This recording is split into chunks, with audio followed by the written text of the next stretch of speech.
Split Croatia, day 2 of the Rugby Europe Sevens Championship Series 2026, and we're progressing with the men's competition. The remaining pool fixtures there coming up for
So welcome back, just 3 minutes away from kickoff here. There you see the Czechia squad, coached by Jan Rolik.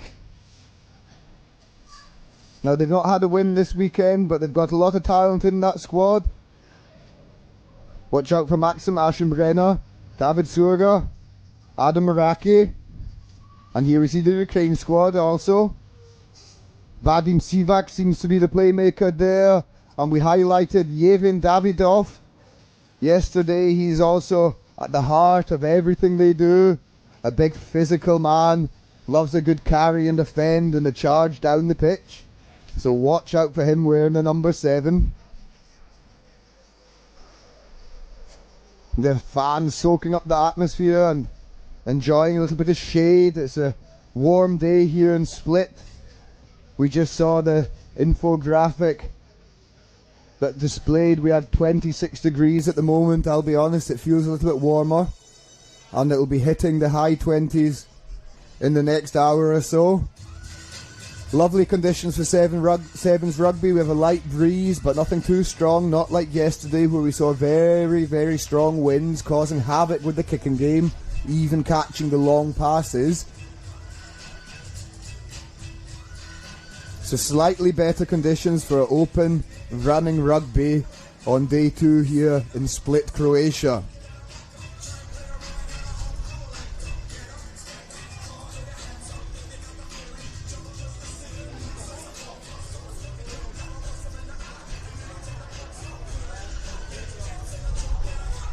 And the teams take to the field. Czechia for this game wearing their blue kit with white shorts, and as ever, Ukraine in their striking yellow shirt with blue socks and shorts.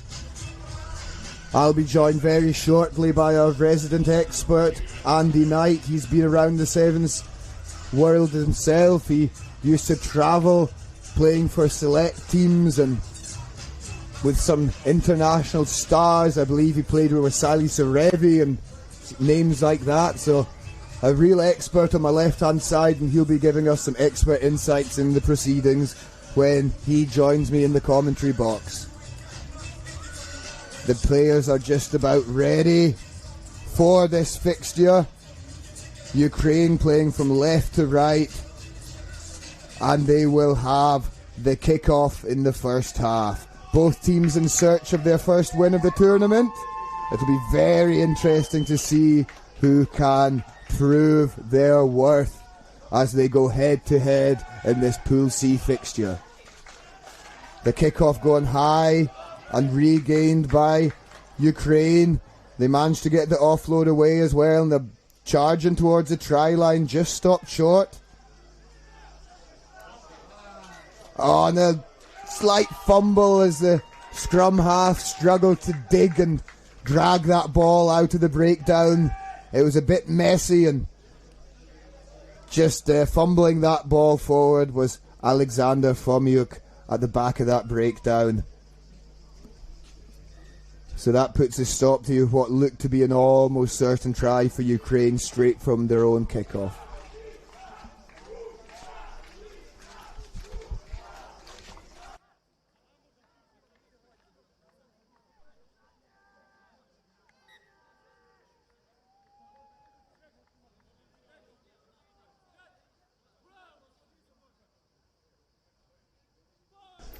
And an unbelievable little moment here. We're sitting up in the commentary box, and the referees are bringing us baskets full of fruit. So I don't know what we've done right. Well, I think, Ian, we're doing everything right. So well done to us for that. But thank you to the ladies for bringing us a few snacks there, which will keep us going through this game as we see the power of these two teams, Czechia and Ukraine, starting to show as we hit 1 minute and 30 seconds into this first men's fixture here in Split on day 2. Yeah, Ukraine in a really good position here with a scrum just a few metres out from the Czechia try line. Oh, the push comes in from Czechia. Great body positions in that scrum. And we see a scrum against the head, which is a rare thing. They put the ball, there's no sweeper back, but good cover play. I think that's Fomiuk who gets back well, and he's joined by his teammates Davidov and Vedler. They recycle through Sivak, distributing nicely, looking for some space on the wide left, and not really breaking that challenge, but still making some good post-contact meters. Sivak again with a big wide pass, so they're looking to put some width in this, but Davidov just getting caught slightly in the middle of the field. And it's a penalty to Ukraine. Didn't quite see the infringement on that occasion, but that is just what Ukraine need to relieve some pressure and progress up the park. Yeah, referee just signalling that Czechia didn't roll away from that contact there, as we see Ukraine kicking down there, getting a bit of territory, just relieving some pressure through Adazunik, just kicking nice and long, giving Ukraine a line out on the Czechia 10-metre line. So this is somewhere where they can really attack from. We see the Davidov brothers are involved in this starting squad once more. Also Sivak, that we talked about as a playmaker yesterday, and unfortunately that line out just not going to hand, and Czechia get the ball back at speed. Yeah, and looking dangerous down the left-hand side here. It's a sprint to the line, and they look to go all the way through. Adam Koblic. Koblic for the score. Dotting it down under the post. What a fantastic effort to be able to go those extra metres as well, taking it under the sticks, making it an easier conversion. And despite the early pressure from Ukraine and the positive start, it is Czechia who get the first points on the board. Just under 4 minutes played, and they look to extend their lead with the conversion, which is good. And that is a 7-point advantage in the early stages of the game. I say early stages, it took half of the half to get the first points. Yeah, that was great play from Czechia. They stole the line out there, just an overthrow. Didn't go to hand for Ukraine, which is frustrating, especially when you kick for the territory hoping to get it, but great handling to get it out wide to Koblic, who can show his speed there and go down the outside and stroll under the post there for a 7-0 advantage to Czechia. Yeah, and a big long high kick down the middle from Czechia has put Ukraine under pressure straight away. Fomiuk fancies a carry, but the counter ruck comes in as he hits the deck, and Czechia really putting Ukraine under pressure. Recycling well. Czechia with possession as that ball just bounces loosely. Tidied up well by Koblic. They're going backwards here, Czechia, but maintaining possession, and that is really the crucial thing in sevens rugby. Adam Meraki looking to create something down the right hand side, but Sivak gets back and gathers the kick from Meraki. Once more the pressure comes in at the breakdown though. This time Ukraine up to the challenge. And the attack down the middle, drawing in two defenders, cleaning aggressively at that breakdown. And just slightly finding their feet now in this fixture, maybe Ukraine. That's a good little kick, but unfortunately dribbling out as Fomiuk looked to maybe regather that one. So Czechia possession from the line out in the middle of the field.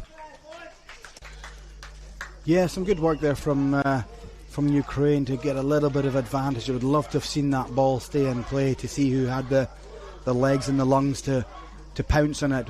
However, it's just bounced out, giving Czechia the ball back and a couple of seconds of respite here. Their line-out's been very good, and I suspect that they'll win this line-out as they do and move it into the wide channels and get it into the hands of Koblic there. They've gone with a kick through again, asking Adam Koblic to just chase that down, but pinning Ukraine back into their 22. A different tactic, but one that seems to work for them at the moment. Yeah, and that's all right, isn't it? I mean, we speak a lot about about possession being crucial in sevens rugby, but Ukraine is struggling to get out of their half here, so that might not be a bad tactic at all from Czechia. They've got a strong defence. They love to contest the breakdown, so let's see if Ukraine can can exit their half now, and they do kick long. There's no sweeper in place, so they fancy their pace, but that's Meraki that gets back with the scrum cap and straightens up instantly. He finds his supporting player. Ukraine were back in numbers, but that's a great leg drive from Adam Koblic. Offload's good as well, and Czechia, unfortunately, just spilled that as he tries to step and catch simultaneously. Yeah, Borecki was a little unfortunate there. They just got caught in the arm there by the Ukrainian defender. It was well played by Ukraine there to just get a hand on that arm, and then he spilt it forward. He was frustrated. You could see in his face and his gestures that he was a bit annoyed with that. But great position to get it to, with Meraki really attacking down there, offloading to Koblic, but just couldn't capitalise in the 22 of Ukraine as we go into half-time. Czechia 7, Ukraine 0. Yeah, and that's an hour lead, just one try. That can change very fast. We saw the opening sequences of the game in which Ukraine seemed to have the slight advantage. Czechia really reacted to that well. For me, what really stood out, Andy, was the pressure the Czechia team were putting in at the breakdown, pushing over a couple of rucks there and kind of starving Ukraine of any meaningful possession. Yeah, they're showing a bit of power there. I mean, the Czechia team we know are good. They've maybe not had the results they really wanted through this tournament and the last tournament, but they're a powerful team. They're strong. They work well as a unit, and we're seeing the likes of Koblic coming on. He came on in the last game yesterday and made a huge difference. And they've got players that can make a difference in the squad. It's not just a case of 7 players on the field. They've got a full squad that can make a difference. They work for each other. They've got their tactics right here. We know that Ukraine are a strong team, but at the moment they're being met with fire, and that's, fire on fire is a good thing, and Czechia are just winning that battle at the moment. However, let's not rule Ukraine out. They've got a lot of power and pace in there. We've talked about the Davidov brothers. We've talked about the distribution and control that Sivak has as well, and you've got guys like Vedla as well, who's been making a difference. So all to play for here in the second half. It's only one score in it, so it'll be interesting to see how we go. I very much agree, and the bench might just play a bit of a role in this fixture as well. Who's got the biggest guns to bring onto the pitch with fresh legs? Oh, sun's out, guns out. Is that what we're saying, Ian? Well, yeah, I mean, so to speak. So, Ukraine taking the ball beautifully on their own 22, under pressure from Czechia, and they stick true to their tactics, hitting it up in the middle, and I think that was a good turnover. It was indeed. So Czechia now with possession once more, deep in the Ukrainian half. Meraki with his hands on the ball. We know what he can do, and he goes for a little dart in field, spots the gap, straightens up and goes through for the second Czechia try. He's such a dangerous ball carrier, has great vision, always seems to find the spaces. Yeah, Adam Moravsky is absolutely fantastic. There is a lovely bit of pace there just to go around the base of the ruck there, look for the gap and then explode through to get the score. Well played to him as we see Czechia go 12-0 up. Conversion also good, 14-0. Yeah, 14-0 here for Czechia, so they doubled their lead in the early exchanges of the second half. Here we see the replay. That was Meraki just stepping inside and swerving and straightening when he saw the opportunity. He's got a real feel for the try line. And some changes here. We see Ukraine bringing on their number 4, Pushkov. And I think that's one of the Davidovs leaving the field. Czechia kick into touch from the kickoff. Ball also not travelling 10, so a missed strike on that occasion. Maybe a funny ball drop or Maybe even the bounce just not working from that occasion, but that was not the cleanest of strikes, and that gives Ukraine an opportunity. Sivak well taken care of, and the turnover appears to be good. Again, it is, and it's a penalty for Czechia, and they just keep the pressure on Ukraine here, finding another gap, keeping hold of that ball, not forcing an offload, which was a good decision. On stepping back off the left foot, manipulating that defence, creating the overlap, and there's the opportunity. Czechia racing in through Barecki for another try. That's 3 for them in this fixture, and they're cruising towards what I would suspect is going to be their first win of the tournament. Yeah, that was a lovely acceleration there from Barecki to go on through and go over the line, but great steal in the middle of the field first of all, to then get the quick tap and go, put Ukraine on the back foot and just attack that retreating defence, and Barecki's got the pace and the power to go on over and get the dot down to take the score up to 19 points to 0 with the conversion to come. And unfortunately the conversion just drifts a little wide. Nice kick there, but unfortunately not quite got the accuracy that was required. Yeah, but that's pretty much the perfect start to the second half, isn't it, for Czechia? And they've played 3 minutes and they doubled their lead initially, and now they've extended it to 19 points. Absolutely, that's what you want, to get straight into the game and make sure that you get a bit of go forward, to get a ball in hand, and yeah, definitely the scores are they will come if you have that ball and you have that possession and you have that pressure. The scores will come eventually. Ukraine just need to try and knock them back a little bit and get a bit of ball in hand and get some control if they want to get some points on the board. And it's a scrum for Czechia, so they just keep their momentum in the fixture. Sevens is a game of momentum, and it's all on their side at the moment. Yeah, once again, your man Koblic there, Adam Koblic, just getting his hands into that ball to get that turnover. Really good work from them and keeping that momentum and pressure on Ukraine, and they're not managing to cope with this at the moment as Czechia get the scrum. Oh, a good push comes in from Ukraine and applying the pressure there, but Czechia up for the challenge. And they find some width. Oh, and a great step off the left foot.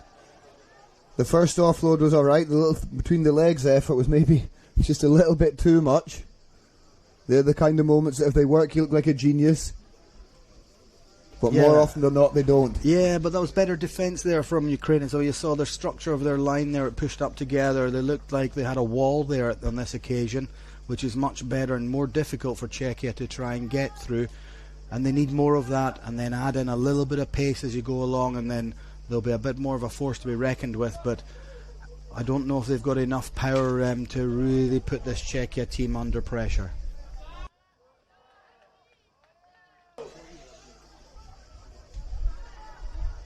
Czechia pushing forward well with the ball now, and it's knocked on, so that won't be a try on this occasion, but they just keep that pressure on Ukraine, and they're knocking on the door time and time again. It's worked for them 3 times. Yeah, lovely little tackle there from Patrick Pucha, just knocking the Ukrainian attacker backwards and then managing to scoop the ball up. However, there was a small infringement at that point, so we'll go back for a Ukraine scrum in their own 22. Difficult to get out from here. Opportunity to maybe kick and chase if they want to, but let's see. They've got plenty of options to try as we see the ball get put into the scrum. And Ukraine coming from deep here. Big physical challenge, a lovely tackle from the smaller man, Aschenbrenner. Oh, and once more Ukraine spilling possession under pressure. A good fend coming in, and Czechia moving the ball nicely into space. David Surga for the try line. What a fantastic player he is. He's got an easy job in that finish. But what a good set from Czechia, initially with the defensive work and then transitioning into attack. Yeah, they're very much in control of this game, aren't they? They're getting the turnover. they're getting the ball into the right positions, but they're in the right positions to receive the ball as well. So they're working hard to get into those positions. It's not just a case that Ukraine are doing everything wrong. Czechia are working really hard, working as a unit to get into those positions. So well played to them on this 24-0 lead that they have. Not just a case of playing against a poor opposition. They're putting them under so much pressure. They're not being allowed to play.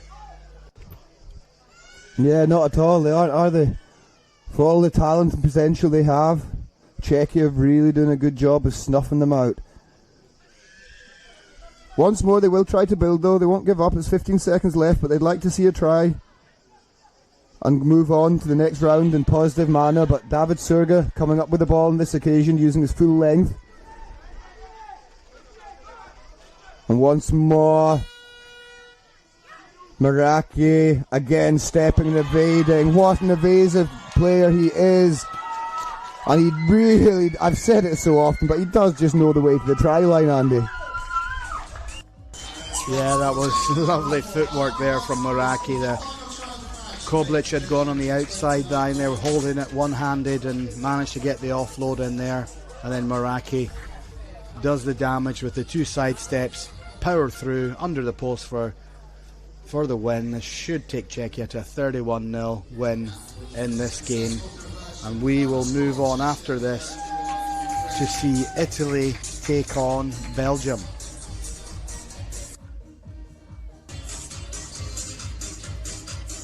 Yeah, so that game ends 31-0 for Czechia. Czechia get off the mark here in Split. That's their first victory of the tournament. And they will finish the group stage in third place. Belgium and Italy both with 2 wins from 2 on the first day, so this really is a decider to see who tops the group.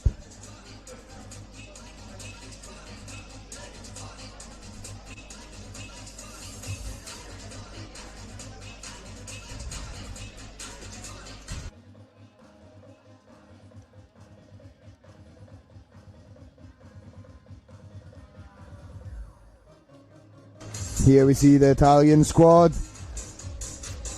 captained this weekend by Michael Ma. He had a few great games yesterday, 2 good fixtures, and he had a real influence on both sides of the ball, tackling hard and running equally so. The Belgium squad up to the challenge, like I said. They got 2 from 2 as well. We know all about Gaspard Lally and his pace, and he's another guy who knows the way to the try line.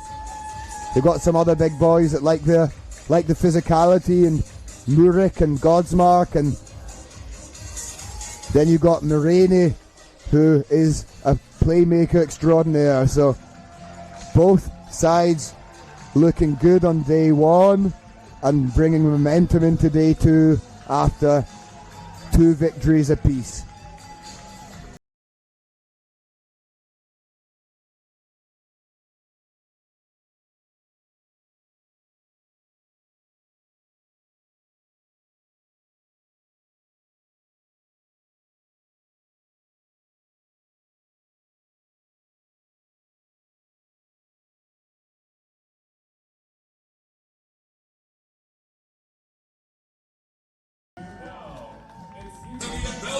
So Italy and Belgium. Italy 3rd in Hamburg and Belgium 4th. So you don't get much tighter than this, Andy, do you? It's a pool game fixture, but this could be a quarter-final, a semi-final, or even a 4th place playoff, maybe even a final. Yeah, we're almost in the business end. The top teams from yesterday playing each other now. The teams that have won, as you said, 2 from 2 for both these teams. Italy 3rd in Hamburg. Belgium 4th. Both will be looking to progress a little bit further, and they'll want to get up this table to get what some people might class as the easier route in, but I don't think there's any easy route into the semis and the finals these days, as we see Belgium in the red kit. Hard matches against Belgium and Italy, now a good win against Ukraine. Where do you see yourselves for the rest of the tournament? So it's going to be decided in one of the pool games. I think it's Portugal that can kind of overtake us in the playoff position. So that's really what we're hoping for, to them have not a great game against France. We had quite a good performance against Ukraine. We got the points that we needed. However, it's up to the fate. Yeah, tough first day, same as Hamburg in the previous leg. First two games, very difficult opponents. Unfortunately, losing both of them. But then we can go on a streak of a couple of wins and get that spot that we need into the final rankings. How are you enjoying the sun here in Split? Oh, me as a ginger, not really much. But now, honestly, it's great to play. Obviously, Sevens is only allowed to play in sunshine, so I mean, it's great to have that. They spoke about some storms. I really hope that's going to avoid us to enjoy the Sunday and the after party. Good. Then you have a good Saturday, good rest later on. All the best for the rest of the tournament. Thank you very much, sir. Have a good one. Thanks. And back to the action here. A repeat of the third-fourth playoff game from Hamburg. Italy against Belgium. Pointless after 1 minute of action. Italy with the possession, with the pace, with the pressure, and they with the points. So an early score in this fixture for Italy, getting over for the first 5-pointer. Yeah, really good play from Italy there, as we were just listening into that interview. They managed to move the ball down the field, building from their own 22 and eventually getting into the hands of Belloni, who managed to go over for the score just on the 15-metre line, but a great build-up. Possession was well held, and Ndobe Lobe was doing really well just to take a bit of pressure on the outside and then create the opportunity to move the ball to the far side for Belloni to go over. Conversion was good, so that's 7 points to 0. 2 minutes gone. Looking forward to this game, Ian. Yeah, it'll be interesting to see how it progresses from here. I'm sure we've not seen the end of things or the decider with that, as Belgium put under incredible pressure from that kickoff. They must have managed to get the ball away before being tackled into touch and throw it against an Italian body, I suspect, because it's been awarded as a Belgian line out. But the pressure not off. As we see Godsmark rising well in the line out and just going route one initially. Not wanting to put on any teammates under pressure. Morena using the post well to his advantage. That was smart play, and he releases Gaspard Lally with all his pace and experience. He just steps inside, frees the hands and offloads to Morena, who may just not quite make it. He's not got the pace. Chased back well by Italy, and Belgium just play one pass and in under the sticks. Coup plan of Belgium. And they come hit straight back, Andy. Yeah, great play there from Gaspard Lally just to take his player inside outside. Good defence there, and Ndobe Lobe, I think it was, chasing back, but he managed to free his hands off to give the pass back to Morena, who I loved him as a player in Hamburg. I thought he was he was very much involved in everything from that Belgian team, but he was there to receive that pass. Didn't quite have the gas to get under the sticks there, but again, good defence from Italy chasing back, but then the offload for Couplan to go underneath for the dot down brings it back to 7 points to 7. Yeah, 7-7 all tied up here. Italy with possession. Oh, quick hands there, that was lovely play. And they break one challenge, dragged down around the 10-metre line. Recycled by Ndobe Lobe. And big collision there. Godsmark with a good body position in that tackle. And Ndobe Lobe once more, stepping well. Getting slightly isolated. Oh, unlucky there for Godsmark. He was looking for the jackal and just lost his balance slightly. So Italy maintaining possession well here against an organised Belgium defence.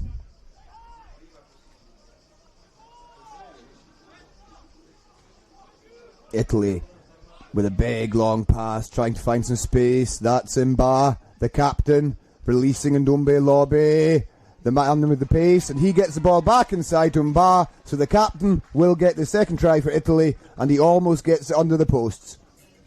Yeah, really well played by Italy. Great patience to again go from their own half, just build the phases. We saw down this middle to this side where we are, we saw that Inzadene had also created a little bit of opportunity, knocking the Belgian defence back. And then Ndombe Lobby with his speed down the outside, linking with Mba to go as close to under the post as he could to make it a nice easy kick for Dene to take it up to 14 points to 7.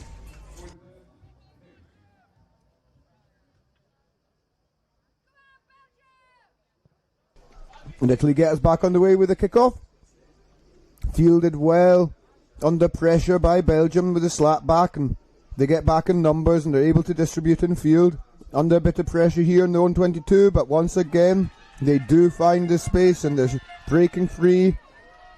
Big, powerful Fen coming in and staying big until the support arrives. It does so through God's mark. Moving the ball out to the right again. Lally pins back his ears and takes on Mba. And he gets into the corner, dotting down successfully. Yeah, really well played there initially by Couplan going up the outside. He's unfortunately still on the ground, so may have a slight injury, but the offload there to Godsmark, who then got it across to the other side of the field for the speedster Lally to take on Mba, who'd just gone the half the length of the field for his try, but on this occasion wasn't quite quick enough to stop Gaspard Lally from going over for the score in the right hand side, almost 15 metres out. So not an easy kick on this occasion for Vincent Hart, but it looks like he's managed to pop that one over. Lovely kick from Vincent Hart. 14-14 at half time. Yeah, he's a tremendous kicker, Vincent Hart. We saw him doing it yesterday from the most difficult of positions, and repeating that act again today as we watch the Italian team in their huddle. And next to them, obviously, we have the Belgians as well doing the same. And I just saw Murik getting himself physically ready, doing some jumps and a couple of sprints and some push-ups. So looks like the big man with probably the broadest shoulders and olive split will be taken to the field very shortly. Yeah, we talked about him yesterday, didn't we? He had the ability to draw in defenders, but then we saw him for a couple of tries, one of them specifically in front of us, where he managed to take off and out-sprint the defence from his halfway line. He'll probably be talking that it went from his own goal line, but down the outside, cruising in almost under the post yesterday. But he's a talent and a half, and as you say, he's a big boy. Usually takes a couple of defenders to take him down. He gets a bit of go forward, and that sets up some good ball for his teammates to move on to, and usually there's a space somewhere that they can then exploit if he hasn't gone over and scored himself. So looking forward to see if he comes on in this second half straight away. I think he will. That's an interesting game, as we said. 14 points to 14 as we go into the start of the second half. 30 seconds to go before kick-off. I'm really looking forward to how this game pans out. Yeah, it's a cracking fixture. We saw that in Hamburg and we're seeing it again here today. Just to remind the fans back home, both teams did go 2 from 2 on day one. So the winner of this going 3 from 3 and topping their group. There's no easy routes to the final, as Andy said, but you may avoid the more difficult route. And Bazzoni gets us underway. A short little kick, and it's very contestable, but unfortunately just knocked on in the air as Italy look to dash off for another try. They're called back after the handling error. Yeah, it wasn't a bad kick-off. It was definitely contestable, as you say, and that's one of the aspects of the game we've seen a lot better today from both the women's and the men's competitions. The kick-offs are a lot more competitive. Yesterday the wind was probably if we're honest, just too difficult to negotiate, whereas today it's a light wind, it's not strong, and it makes life a little bit easier for the kickers to put some height in it and get the chasers underneath it as well as the catchers there, ready to not see a swirling ball coming down. And on this occasion, Belgium have the put in, big open side. Will we see them go wide, as they usually do? Yeah, Moreno now in the centre, and he does distribute. He's got a lovely pass off the right hand this time, sending Gaspert Lally off on another one of his charging runs. Godsmark, Murik, the big man, and he fancies a run. Great athlete, no slouch. He goes outside, he comes back inside and puts up the hand to push off the defender, and he's in for a try. So we bigged him up, Andy, and he has proved us right with that first touch of the ball in this second half. Yeah, the Belgian Avenger goes over, doesn't he? What a speed he had here. We as I said, we've mentioned his strength and his speed. He showed both of those there, with add in a little bit of footwork there to step in, step out again, and take on that Italian defence. I thought he was going to offload with the one hand to his fellow follically challenged player Ryan Godsmark on the inside, but on that occasion he felt he had enough speed to go the whole way, which he did from his own 10-metre line. So well played, that young man. Indeed, great stuff, and that gives Belgium the lead. The conversion is successful again once more from Vincent Hart. He has extended it to 21 points to 14. Just almost 2 minutes played of the second half, and Italy with an attack of their own, and this is Bozzoni. Bozzoni charging towards the line with a lovely step, a swerve and a sprint. So, an instant reaction from the Italian setup, and this game, tit for tat, end to end, just carries on delivering. Yeah, again Bozzoni there just showing his pace once more, just accelerated through the gap, so well played to him. But again, the Italians got themselves in good positions there. Belgium not quite set in their defence there, but Bozzoni, credit to him, he had the pace to get through there. He saw the opportunity and he went the whole way himself to bring his team back up to level. 21-21. It's an absolute cracker, end to end, the lead changing hands. Try after try, that's 6 in total we've seen now. Evenly split between the two sides. Moreno, Murik, well wrapped up and dealt with this time by the Italian defence, and the attempted jackal was enough to put the pressure on Belgium. They come in from the side at the breakdown and concede a penalty. Yeah, I suspect we'll see a scrum here for Italy to try and launch from. But yeah, I mean, well played on Italy. You know, as you said, they went in there, did enough damage there to force the mistake out of Belgium, and they'll be disappointed with that. However, from a Italian point of view, well done to get in there and disrupt, as we see a strong position for the scrum to go from. I'm interested. They've got a whole lineup on the left-hand side here. There's no split on this occasion, so I think we're going to see some power runners here going down the left side. No pun intended with the word split. Sorry about that. I was saying it before as well, Andy, and I was sitting here thinking, a little bit of advertising. Anyway, so Italy off the races. Well wrapped up by the Belgian defence. They've looked really impressive. Bozzoni, Ndumbe Lobe gets the ball back inside to Bozzoni, but straying into touch along the way. Yeah, that's a bit frustrating. I mean, there wasn't much space up there. I didn't think there was a gap from what we see here. I don't know, even on the screen, I just felt that there was no need to go down there. They've got control of the ball. They're down in the Belgian 22. They just needed to bring that ball back to the outside areas here where the big open spaces are. However, they are putting Belgium under pressure. That's one thing, as we see the big boot go in the chase, and it's Lally and Godsmark both chasing back. They got Ndobe under pressure there. There's now 3 players there for Belgium. We're seeing the pressure on. That's great pressure. However, there were 2 knock-ons. I think Belgium were a bit annoyed there. The first knock-on did come from Italy, There's a great bit of pressure on there, but there was a small knock-on by Belgium as well, so the referee had to come back for the first error, which will give Belgium the ball 10 metres out from the try line in the middle of the field. And this time, Ian, I think we'll see a split setup. This time the pun was intended. Come on, Andy, you can be honest with me. But seriously, you're absolutely right. That was great chasing work from Belgium. They had a tactic, they knew what they were doing. They kicked long through Vincent Hart, and the chase was excellent. So Italy really will need to dig deep here if they want to stay in the fixture. Marini, a little bit isolated. And Lally sees an opportunity maybe, but Mba closes that down in a blink of an eye. And Mba goes in for the turnover. He almost gets it if it wasn't for the good work of Godsmark. And Murek, he goes route one. Again, showing footwork, showing power. Great body position in that tackle, in that Bosch.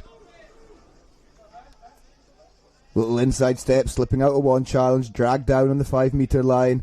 Belgium building pressure, but Godsmark has just gone off his feet as he tries to clean and secure that breakdown. And that'll give Italy just the opportunity to clear their lines here.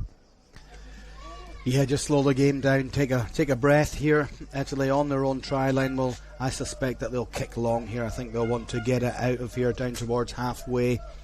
Belgium, yeah, I think as you said, it was Godsmark just went off his feet at the end there, which gave the Italians the ball back. But what a Bosch by Murek there. Absolutely annihilated one of the Italians there. Yeah, I was just getting ready to praise his footwork, Andy, and then he just drops the shoulder and sinks the hips and powers through the next opponent. And there we go, we see the Italians just relieving the pressure a little bit, close to their 10 metre, maybe not as far as they wanted to go. Their line out's been reasonable, but we know that these Belgians have also got a good lift in there. They've had various players that they've lifted in this line out, and now you've got Murek there lifting someone, or he's at the tail now. And he'll go through and try and make the attack, but what a bit of speed there from Italy to break away from the line out. Yeah, that was Bozzoni again with the break. We've seen him do that so often. He looks for the pass to Ndobe Lobe, which looked to be the good option as well. Good decision making, but once more, maybe just the execution not quite on point. So that brings a positive Italian break to a swift halt. Yeah, I'd love to see him just straighten up a little bit there, because he could have put Ndobe Lobe into a much easier position to run from, but however, on this occasion he doesn't. And then there's a failure and a breakdown in communication from Belgium there for the line out. Yeah, that just gives Italy the opportunity once more, and Bad distributed nicely, and they're challenging down the middle of the park now. I think that's Hart who gets his hands on the ball. I might be mistaken with the name, I'm sorry. But Belgium definitely working well there around the breakdown, and they're off through Lally. He's quickly covered by 3 Italian defenders. Godsmark! Oh, I think in years gone by he might have made that break. And here we go, Belgium attacking the line. Oh, will he get the grounding? He looks to be held up. The referee says you are held up, and he says that is full time. So no winner, an even contest between Italy and Belgium, despite the Belgians getting over the try line at the death. Yeah, that was a lovely play at the end there. Berger making a lovely little breakdown there and trying to offload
to try and push forward in this game, show that their power, their passion is strong enough to see them through, and on this occasion they will also be starting with Kivrik Yashvili, the big number 15. You'll see the size of him, looks more like a prop in 15s, but the boy can shift, that's for sure. As the game gets underway with a Georgia kick, unfortunately just a little knock on the ground there, giving the scrum put into Lithuania just on their own 10-metre line.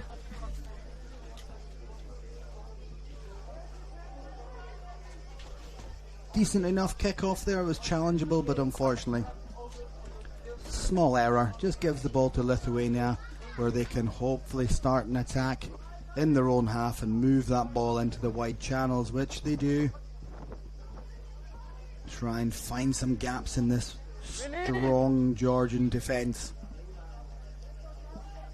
as they again move the ball back. There's Tauzjanskis as well, as we said, he'll be influential here, and little bit of a high hit there from Georgia. It wasn't overly high, we didn't feel, but they didn't feel, sorry, but the referee called it. Given an easy out here for Lithuania. They do like a line out, so there we go. Yes, they're heading for the line out. They like to put it in there. They've got confidence in this line out. Let's see if they can get a good set piece here, just halfway between the 10-metre line and the 22 of Georgia, as I welcome back Ian Dawson once more, my co-commentator. Yeah, great to be here, Andy. And it's a real feature of this Lithuanian game, isn't it? Both the line out and the wide kind of tactic we just saw. Tajanskis rising well to claim the ball, and they distribute again, snapping back, looking for an opportunity in the middle. Hotly contested by Georgia at the breakdown, but to no success on this occasion. Lithuania still probing away. There was a knock on, or rather double knock on that occasion. So play won't continue, and it'll be a Georgian scrum. What do you make of the opening exchanges, Andy? 2 minutes played. Yeah, I mean, both teams are sorting themselves out, as well as sussing out each other's abilities. It's interesting to see that Lithuania have started with Krasauskas as the distributor and playmaker, rather than Prilaidis, who's been starting for the other games. So this could be a tactic that they've got. I don't think they have any injuries from speaking to them earlier in the day. It's just a coach's decision to let Krasauskas lead this team and try and put them into the right positions, and maybe we'll see Prilaidis come on later on and try and enhance the game as the game goes on and the players start to get a little more tired. Yeah, as you say, we've heard no news of an injury, so I'm sure he will come on. He's a very influential player. But if a coach killer there for Georgia with that unforced error, and also for Lithuania as they look to build an attack and just throw the ball into touch. And unfortunately it was that player we're just talking about, Krasauskas, who unfortunately just lost his handling a little bit there, but I'm sure he'll come back into it as we see a Georgian line out come in as they win that and move the ball into the midfield and attack up the centre. Oh, what a lovely inside step and a burst. First with the right foot, then with the left, and he's going all the way, is he? He will indeed, on a close attention.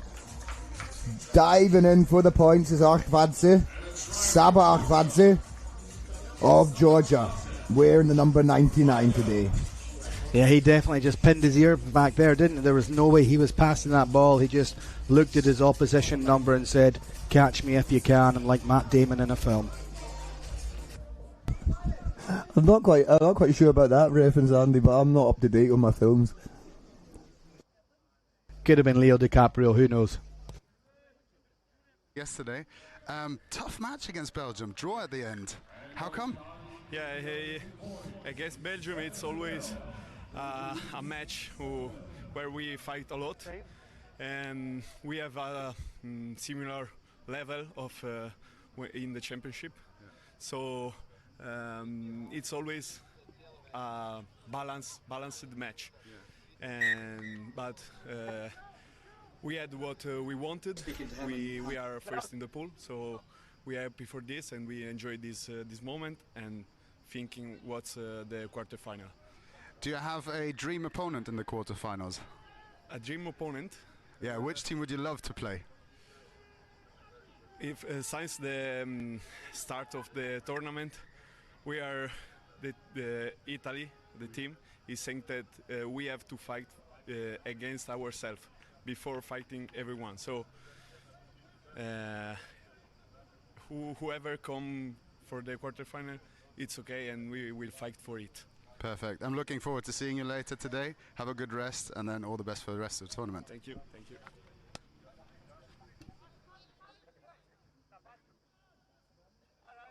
So I'm back to the action. Georgia with the 7-point lead. 5.5 minutes played of the first half.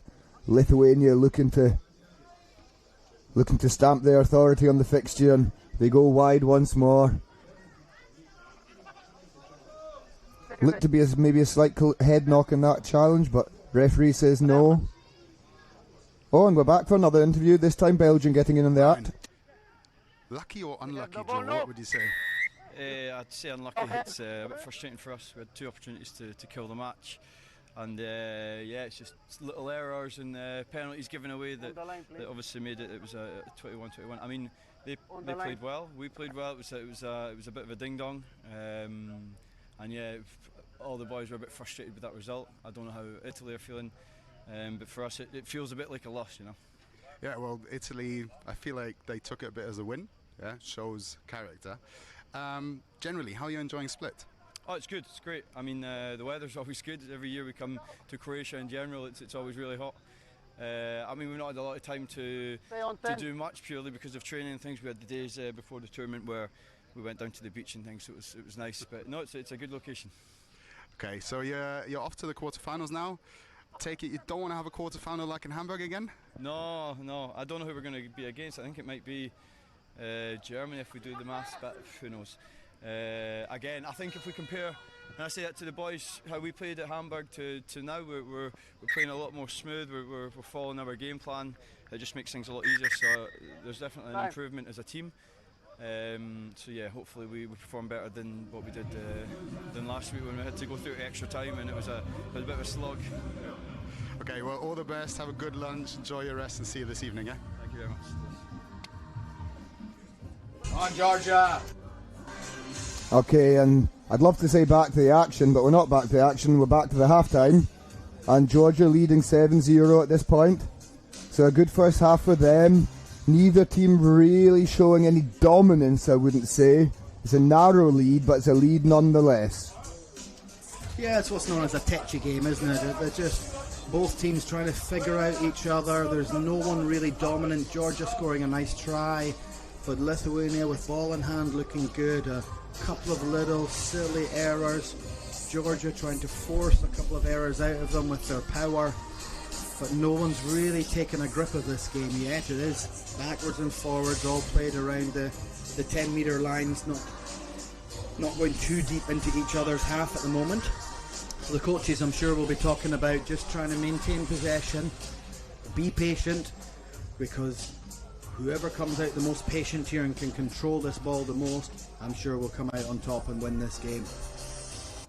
Yeah, and I'm just trying to watch that Lithuanian squad, and as I expected, Prilaidis will now take to the field. He's their usual playmaker, and he is often at the heart of everything. I wonder how tactical that was to start with the less experienced playmaker and then bring on the big man, the influential man, for the second half when it really, really counts. That could play out to their favour. Yeah, through the weekend, both players have been playing well. Often we've seen Krausauskas working alongside Prilaidis there as well. So it's good to have two playmakers on the pitch at one time sometimes. But on this occasion, the second half, you've got the opportunity here with the slight wind as well. Maybe that's something they're looking at. And Prilaidis is a renowned kicker as well. So maybe that's a tactic of the coaches. I'm sure we can have a chat with them afterwards and find out their thoughts on that. But Would have been interesting, I'm sure, for the viewers just to hear the views on that Italy-Belgium game as well. Both teams getting interviewed to see how they felt about the draw at the end, as we see Priledas getting the ball away with a great restart. Yeah, good kick-off, challenging Georgia, but they're up for it. And they do take it cleanly. Attacking the outside shoulders in this wide left-hand side into the 15-metre channel, straighting up, backing off, and keeping the ball alive. There's a lot of space on the right-hand side if they can attack it now, but Lithuania covering well. Good defence. Georgia working the tight channels and being put on pressure on that occasion. So they look to have worked it very well, but the Lithuanian defence recovering brilliantly. It'll be a penalty for Georgia, so slowing things down just a little bit, not going quickly this time. Yeah, Georgia just been a little patient there. That was good. They moved it to one side, back to the other.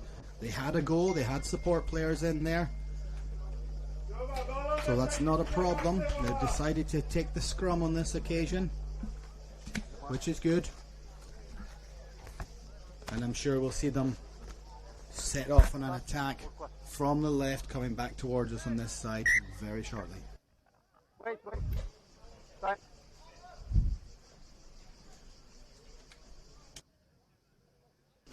That's the Lithuanian bench looking on as we see a slight stop in play. Number 99, Arvadze, he was a try scorer, getting some treatment, so they'll miss him if he can't carry on. But he's back up on his feet, he's giving the thumbs up, and it's just a knock. Holding his arm slightly, his forearm, I wonder if that was just in a collision.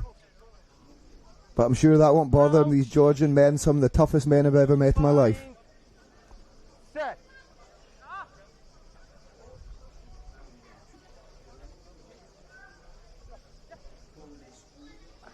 There's space on this left-hand side into the 10 metre, approaching the 22.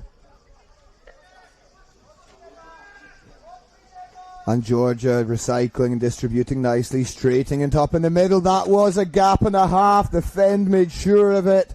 And Georgia extending their lead a further 5 points to add to the 7 from the first half. And it should be the easiest of conversions.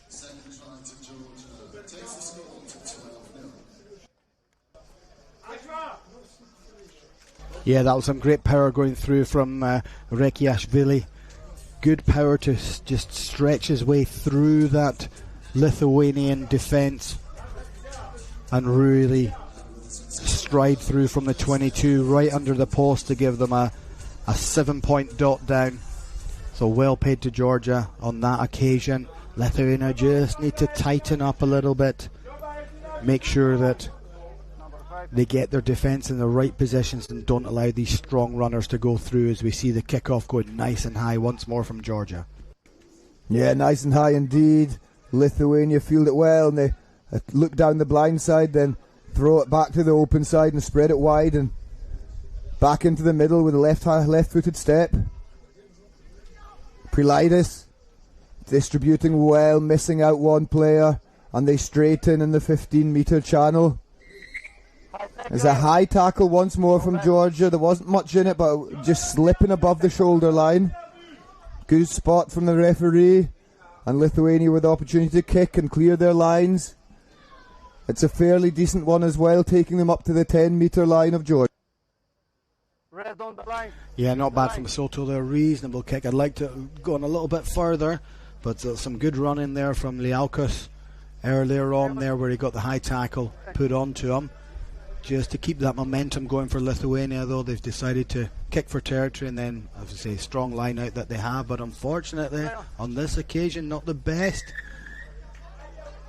and they didn't retreat after the line out there. Needed to get behind the ball, just got themselves into an offside position, and Georgia now have the ball in a good attacking position for them.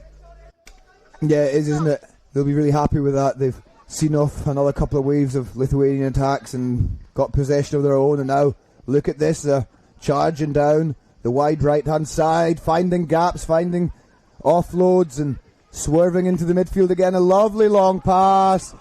Oh, that was a bit of Harlem Globetrotters kind of stuff there, with supporting lines all over the place, and it was your big man, number 13, Rekiashvili.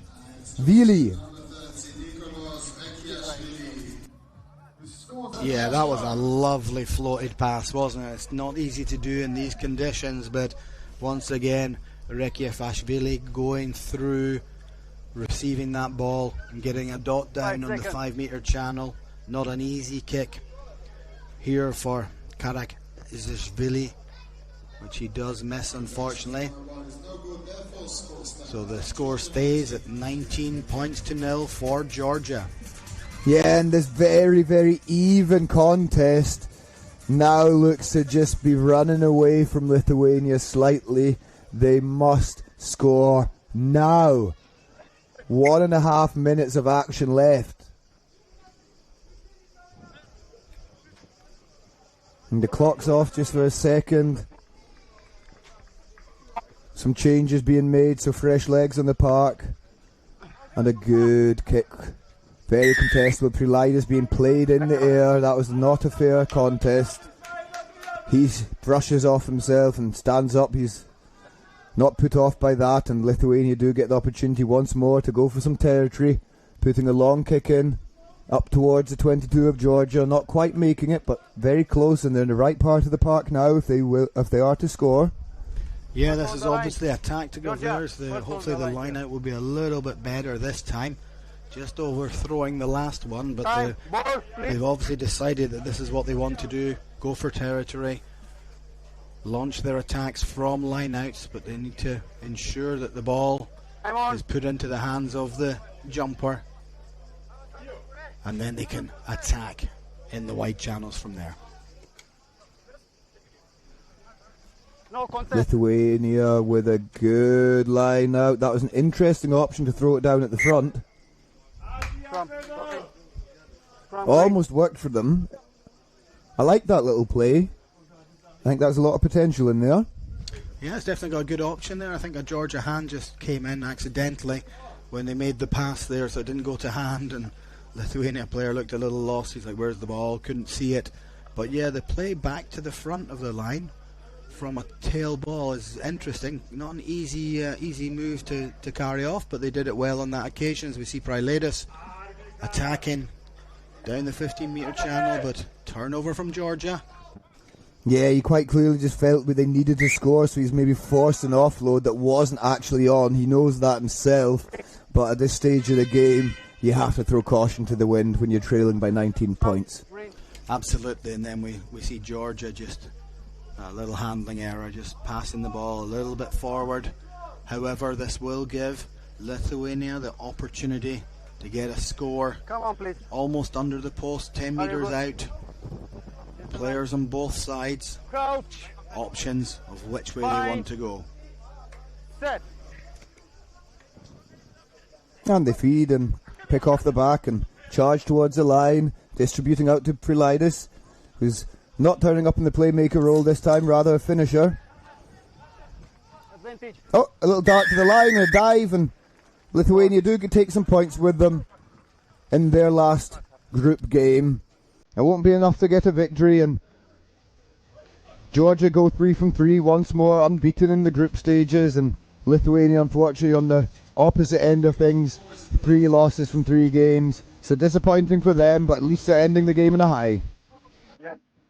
Yeah, I think it was Liaukos that got the 1 metre dive over, and a deserved score because they have played quite well there.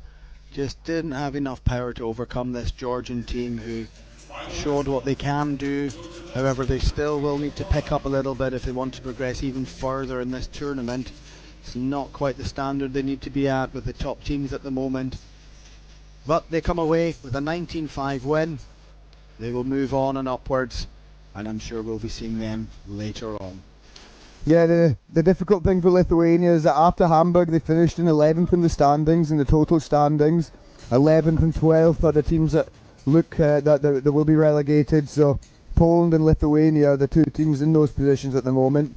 Lithuania will need a big result this weekend to get themselves up above, ahead of Ukraine, ahead of Czechia. And we continue the action here. It's breathtaking stuff. We're on to France against Portugal. France, one of the finalists from Hamburg. They lost that game, but obviously not much in it between them and Germany. And they face now a great Portuguese side. They look technically very handy this weekend, moving the ball freely, offloading and playing short passes, great supporting lines as well to make all that possible. So this could be a real cracker. Do not go anywhere.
And as the atmosphere gets hotter here, the players take to the field. It will be France in the very slick white kit against the classic Portuguese maroon with white shorts and green details. Here we see the squad of France, quality throughout. And as I said, this Portugal side, they love to keep the ball alive. They're technically very accurate. They have great support play and offloads to match. So watch out for that. It'll be interesting to see if they adapt their tactics maybe slightly. And the match being officiated by Dan Evans of Scotland.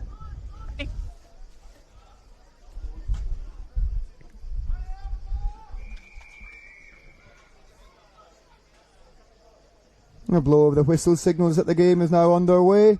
France to kick off. They do knock that ball on as they attempt to slap it back.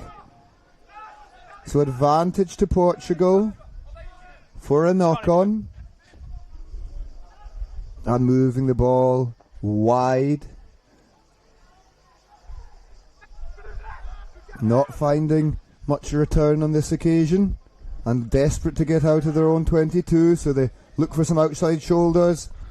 Cutting back in, avoiding the touchline, and being met by a very hard left shoulder from Mignot. Portugal now putting through the phases, taking it to France, and they're up almost to the 10-metre line now. So a controlled start to the fixture for them. Once more, go looking for the width. A miss pass out to Coutts. Coutts puts boot to ball, and it's a foot race. And Coutts regathers. And Max Coutts, wearing the number 11 for Portugal, gets us off the mark here. What a try that was. He's at the heart of everything that Portugal do. It's taken 1 minute, 15 seconds of play for us to see the first points for this Portuguese team against France. Yeah, Max Coutts going down there. One of my favourite players for Portugal. Real bit of pace going down the outside. Lovely little gather of the ball. Even making it under the post there for the 7-0 lead that they now have against France. Yeah, and they do take a little bit of momentum with them from Hamburg. They had a tough 5th place playoff game against Spain, against their neighbours, and they came out on top, and traditionally that's not always been the case. So Portugal maybe with a little bit of a feel-good atmosphere at the moment in the camp, and we're taking that momentum from Hamburg into the competition here in Split. Yep. Miss Frieden with a kick-off though, so that's what gives France the opportunity now to tap from the middle. And a nice wraparound play. A jackal attempt, but there's no roll from the tackler. Is what I thought was the signal from Dan Evans. He's now mixing the soup or something. I'm not really sure what the second signal was. Yeah, I think he's saying that the player didn't go to the back foot to come in. He just came in from the side. He has to go into the back foot and then reach in for the ball if he wants to do that rather than attack it from the side. But on this occasion, much better play from the Portuguese number 6. I think it was Vasconcelos. Sorry for the pronunciation. I forgive you, Andy. So, line-out time for Portugal on the midway line. 17, step out. Dan Evans is organising things, making sure the scrum half's in the right position. And Portugal go to the front. Before they distribute, they've got a man right on the touchline. It's Max Kutz, the try scorer. And they choose to go back inside. What a lovely little half break. All the way up to the French 22. But the French defence organised so quickly after that break. Unable to apply any real pressure. So Portugal moving the ball now from side to side with relative ease. Wearing down the French defence, making them work hard for everything. Oh, and it's another break, and that's a lovely little dart in the try. Martin Diaz of Portugal just extending the lead. Andy, what an electric start to the fixture. Did you expect to see France coming under so much pressure so early in the game? Absolutely not. I think that Portugal have come out firing and just looking as if they're possessed. Their support play and their teamwork is excellent at the moment. We have just seen them spread the ball side to side. Support players are coming in to seal the ball off, but the other players are also organising outside, so very clear in what they want to do, very clear in their procedures and structures. And at the moment France haven't found a way to combat this, and Portugal are very much in control at this time, although it's only 2 scores up and just under 5 minutes in. They have a good control of the game. They now need to keep it going, but as you just said, that was Diaz with the score, which was great as we see the kick-off going nice and high once more. However, France get possession on this occasion. Yeah, France with possession once more. Le Flamand with a nice little offload there. That releases them down the right-hand side. Good footwork, good fends, good ball skills. Trying to keep the ball alive. Portugal hustling well and almost getting a successful jackal in. They look towards the referee, but there's nothing going there. And hitting that outside shoulder once more, it's France, and they have found the space, they found the break, charging in for their first try and reducing the deficit from 14 points to 9 with the conversion still to come. That was a great tap tackle at the end of that, but not enough to prevent the try. Yeah, it might be enough just to tire his legs a little bit, that's for sure. And his face hit the ground, so he might need to reapply his makeup later on after that one. But what a speed down the outside. Absolutely fantastic play to get into those outside channels, but great handling from France to get across the field and put it in the hands of the attacking player. Just actually can't make out who it was that scored it. Apologies on that front, but great play as we get back to the kickoff. Andy, your banter today is so on point. You woke up and chose chaos. Anyway, back to the action. Beautiful drive there from France, putting Portugal under real pressure. But they're up to the challenge. And this highly rated Portugal side really taking it to France. Le Flamand with the tackle on that occasion. Little Goosey in the midfield. Just trying to entice an error from the French defence. It's not easily done. They're very disciplined and very experienced, but these Portuguese players, once more Kutz, making themselves dangerous today. France with great patience in defence, and the rewarded Andy. Yeah, that was some really good play from Portugal to get across the field. However, the French player took a gamble there on the defensive call and managed to get in there really quickly at the breakdown after the tackle on Coates.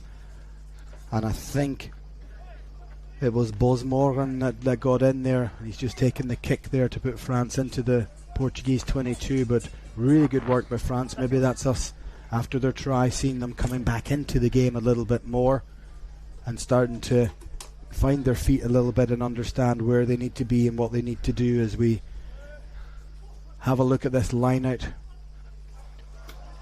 And Portugal win that one and kick it out the park as hard as they can. And they will go in at half time 14 points up to 7 against France. Yeah, I don't really want to talk about surprises yet. It's only half time. If Portugal would win this, it would probably surprise a few people though. What a great setup they have. Spoke a lot about their technical abilities, and they've really been putting that on show now. This could turn into a real tit for tat if France find some more form in the second half, which wouldn't be surprised if they did. It was a slow start, and they're coming into it more and more as the game progresses. Okay. Anything? Yeah, absolutely. France are starting to play a little bit more. They're getting into the right positions. They're starting to gel a bit more as a team. The way that they're playing feels a little bit more French now, with the speed down the outside for their score and the speed to the breakdown. I mean, both teams are fast to the breakdown at the moment. The French, I think, just have a little edge on the second player in and winning the turnovers. However, we did see just about 45 seconds before the half-time hooter that Portugal did get in really, really quickly to win their turnover. So there's a little bit of both going on. As you said, tit for tat at the moment on both the defensive qualities and the attacking qualities. Indeed, I've been really impressed though by Merlin Le Flamand of France. He's been putting in a whole load of work. They've got some guys really stepping up. I would expect a big reaction because they will not like being 7 points behind. All the answers to all these questions in the second half, which should be kicking off in just a matter of seconds. And the French using the full time to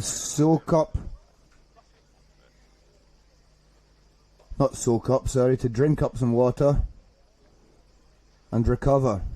Yeah, these players are not sponges. They're more rocks. They're solid, so they'll not be soaking up anything. Definitely drinking up there, but as you said, taking that full half-time period there just to find their feet, to get ready to go. There's still a few players on that bench that they could utilise, and I'm sure we'll see them later in the game as we see Portugal kicking off with a lovely kick, nice and deep, but well taken by France. Yeah, it was taken well. And France right off into the action here. There's a controlled start, controlled first phase, and they hit it up in the middle. Portugal doing well. They're the smaller men, but getting a good body position there. Referee says he's tipped him. It's a tight call, but rugby is a game of tight margins.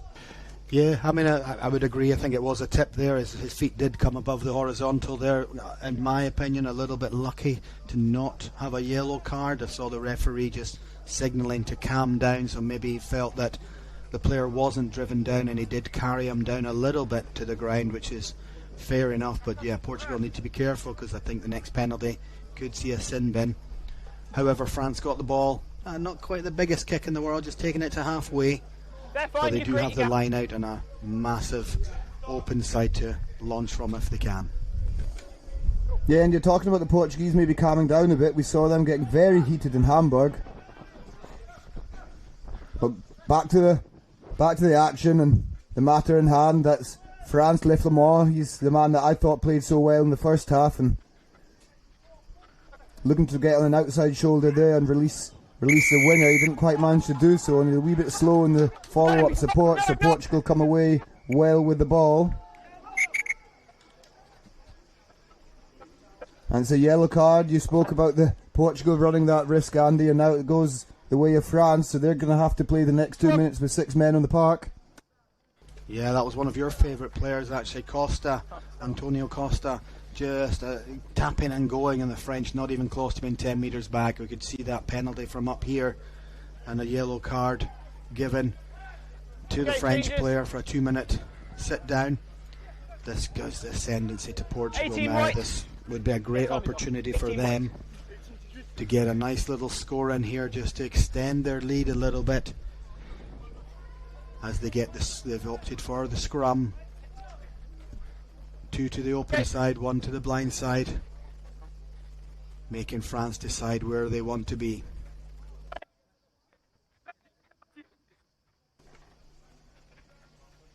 Yeah, Portugal with a good attacking platform here, weighing up their options and coughing up possession, but it's illegal from France. They're straight offside. I'm just looking down at the bench in front of us. I see Pares has taken off his bib. We saw him doing a couple of sprints, and Stefan Pares ready to take to the field. He's just been given his replacement card, so a hugely experienced man who can make a real difference to this fixture, maybe. Yeah, silly mistake by Buzz Moran there, just trying to attack the Portuguese scrum half and just going too early, so he needs to be careful. They don't want to do that again, and the French are just getting a warning at the scrum time, just going down a little early. I think they're just being very clever, very astute, and playing for time, trying to run the clock down for their man in the bin. But I'm sure that Dan Evans won't take that. He's an experienced referee and he'll know exactly what they're doing if they try something again. And Portugal are off. Running with outside shoulders, Max Kutz. Kutz, this time well watched by the French defence and dragged down in the 22. A good fend there and an offload, and Portugal threatening the French try line. Kutz stepping well, picking up and evading. And that is the try that Portugal were looking for. Hayden Hahn extending the lead after 3 minutes of play. Yeah, he was a little lucky with that one. It was a lovely little pick and go from Hayden Hahn to start with at the base of the ruck. Thought he would get the whole way. Eventually offloaded back into Kutz on the inside, who offloaded again. And then as it landed in the hands of Hahn, as the French player actually knocked him forward towards the try line, which gave him that propulsion just to fall over the try line and get the score in for Portugal, to take them to 19 points to 7 with an unsuccessful conversion. As we see the yellow card come back into play, but a substitution has been made as well, or 2 substitutions have been made for France, so they're obviously not very happy about what's happening and want to get a bit of injection of speed here. And Portugal get us underway with a kick-off. You're not seeing it on your pictures yet, but Max Kutz almost able to steal that one. And they're applying real pressure on the French. So a good, strong position now for Portugal. Leading 19 points to 7. And on the cusp of a bit of an upset here. Yep. Portuguese fans would probably argue it's not an upset at all. But looking at the quality of this French squad, I think it's fair to see it like that. 12 points separating the teams, 2.5 minutes left to play. That's your man Pares, feeding the scrum. And they distribute. Cut back on the inside, throw a little dummy. And the jackal attempt isn't legal, so Pares will complain that he's taking the ball away, but that's maybe just looking for it, isn't it? Clutching at straws now for the French. They're frustrated. They only have 2 minutes to turn this game round.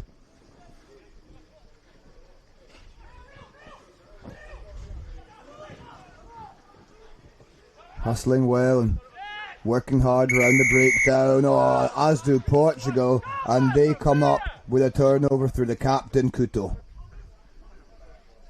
Yeah, that was really good work there on the ground there by the Portuguese team, not just on Couto there, but the way that they shepherded the French team off to the side. The French were running across the field a little bit too much.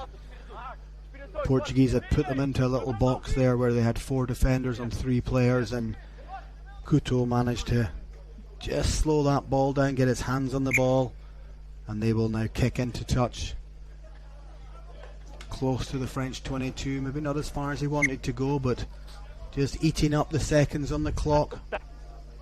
Yeah, and it's still a good attacking platform, Andy, as we see Portugal making a change. Max Kutz, the initial try scorer, is replaced by Manuel Reyes.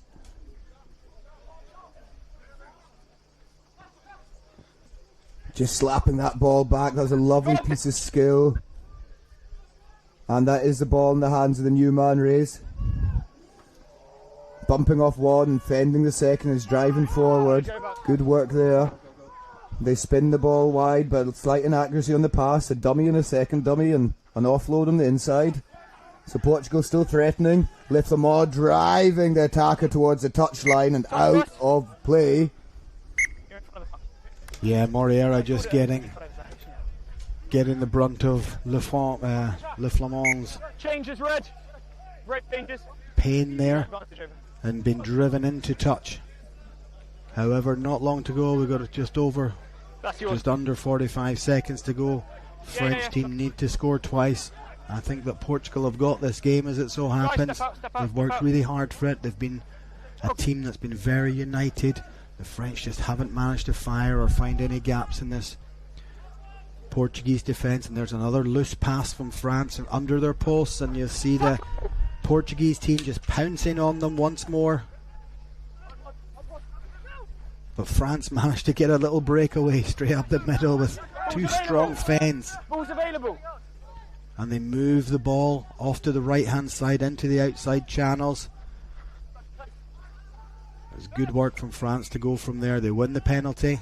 They'll tap and go. Yeah, move the ball again. Perez getting out to the other side of the field, getting away from contact area. As we see the new guy in the red scrum cap here, Kera Kauba, running down there, handing off to Perez. Perez scoring. Yeah, but it's just a little bit too late. Unfortunately, they will be happy, obviously, that they get that try. But with that result, Portugal takes second place in the group, ahead of France, with Georgia topping their pool. So Georgia go 3 from 3, Portugal go 2 from 3, and France with one solitary win in the opening games of the tournament.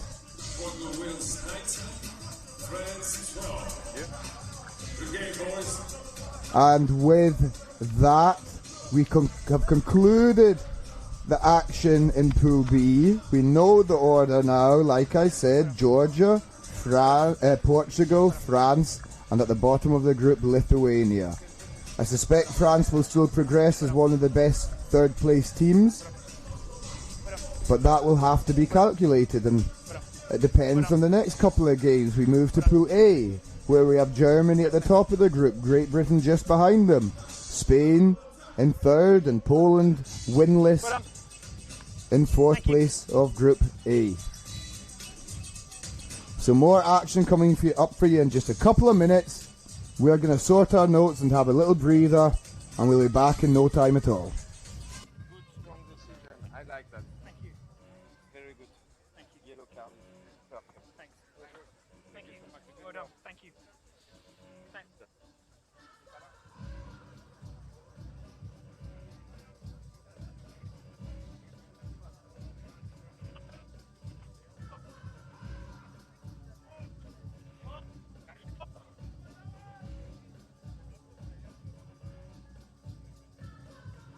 So notes are sorted, we've had our breather, no rest for the wicked, and Andy Knight is one of the most wicked I've met. So we get ready for Pool A, Great Britain against Poland.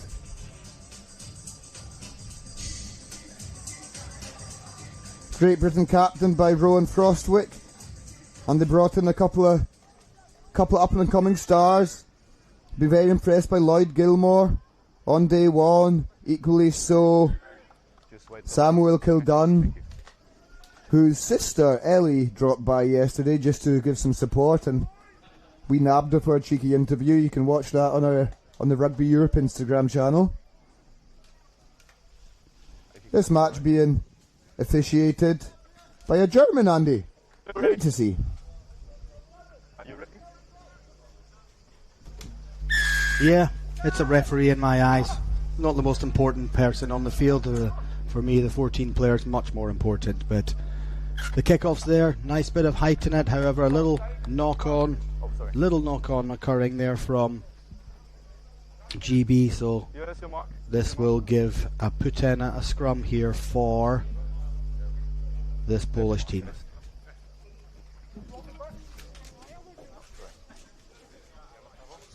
Yeah, first scrum of the game. Tom Burton to feed. Sorry, excuse me. Of course, it's a Polish scrum. I'm getting excited here. Set. Give it space. Yeah. Oh, it is Tom Burton though. I just knew what was going to happen. And he spreads the ball wide into the hands of Owsley. Stumbling a little bit, but keeping control of the ball, and unfortunately just in the last seconds losing control of his own feet once more. Tackled and touched by the Polish defence, and that brings an end to that early attack. What happened to that scrum, Andy? Did you see how Britain popped up with the ball? I'm really not sure, actually. I think it just popped out, and Burton was the first man to be there to pounce on it and then get the ball into the wide channels. I think you said it was Owsley there that hit down the outside, but good scramble defence from Poland to get back and make that tackle, putting them into touch where they get the line out. However, not straight. So we'll see a scrum here, I'm sure, for GB to attack from. Yeah, it'll be interesting to see where they go from here. There's options at both sides, not much space on the right, but they've got all their players lined up to the left-hand side. There may be a slight option.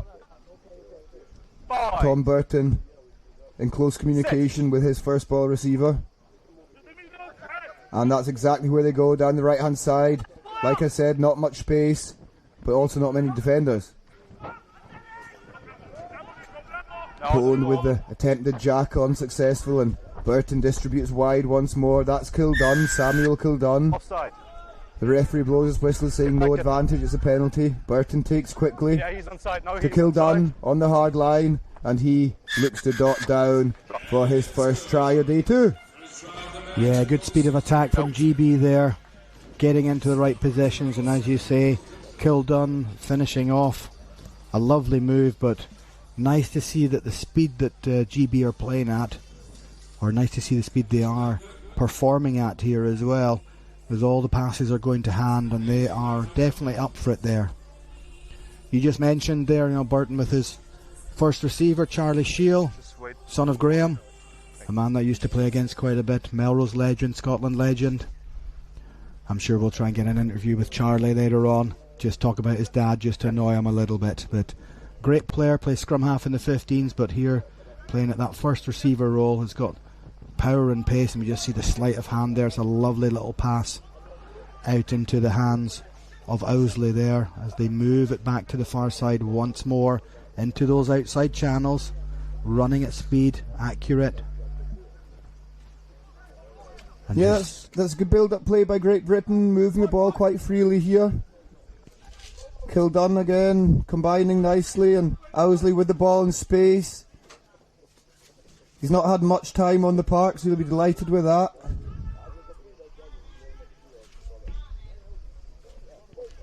And the attack once more, going wide.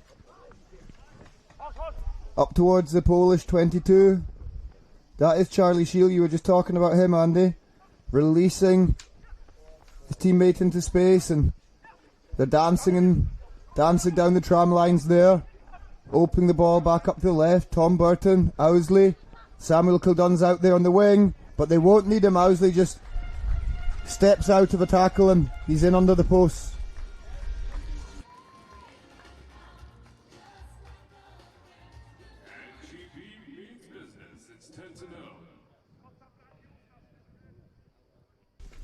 So on Tom Burton with the conversion, adding the extras.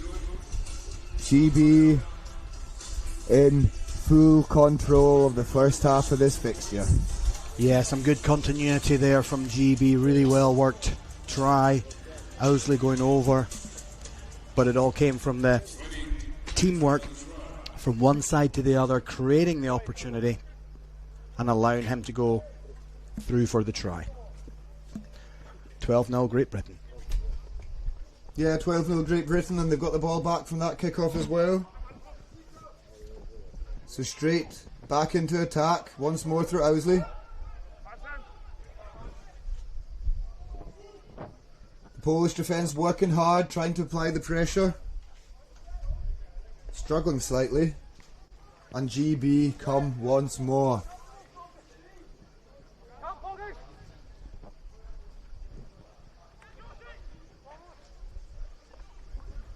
Take over, Lee. Charlie Shield distributing to the right. And they stretch their legs once more down the tram lines.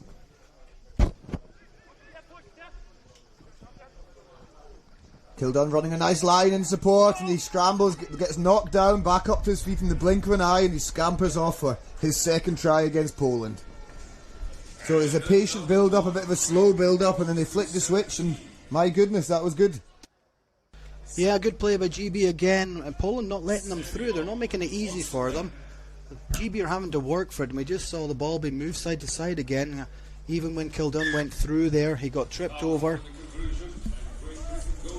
Managed to get back to his feet, and unfortunately there wasn't another Polish defender there. I think they'd done all their hard work in about 2 phases before that, so didn't have a sweeper in place, didn't have the ability to get back there to really compete on that fall down from Kildun. And then we saw him just get back to his feet, drive the legs over for the score. That now takes us up to 19 points to 0 for GB. Yeah, not much time on the clock either. We've got about 20 seconds left to play.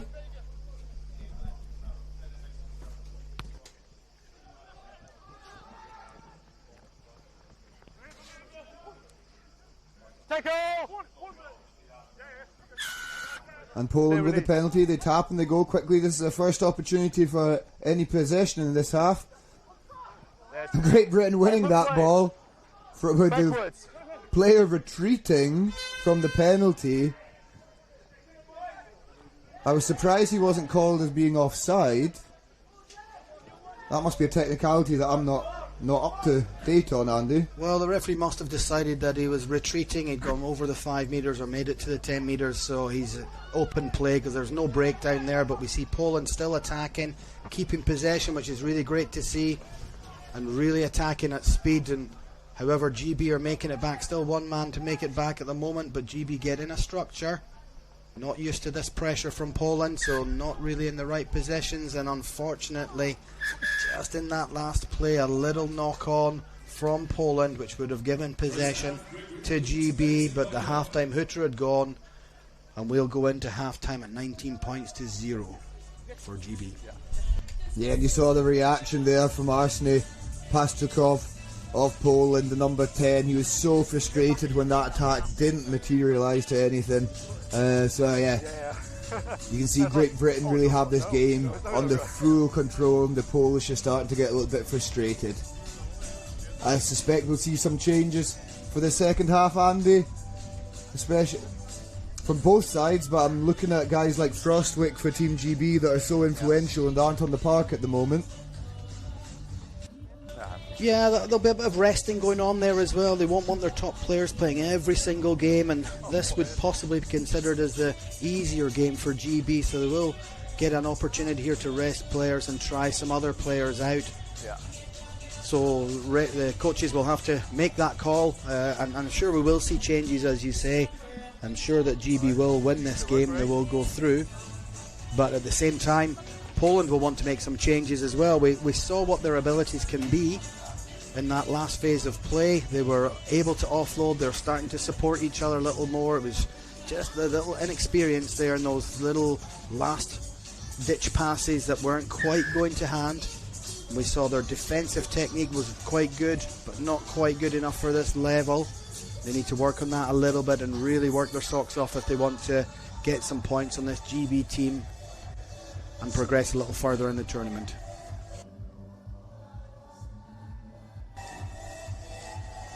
Charlie Shield will take the kickoff, so Rowan Frostwick quite clearly not being brought into the action.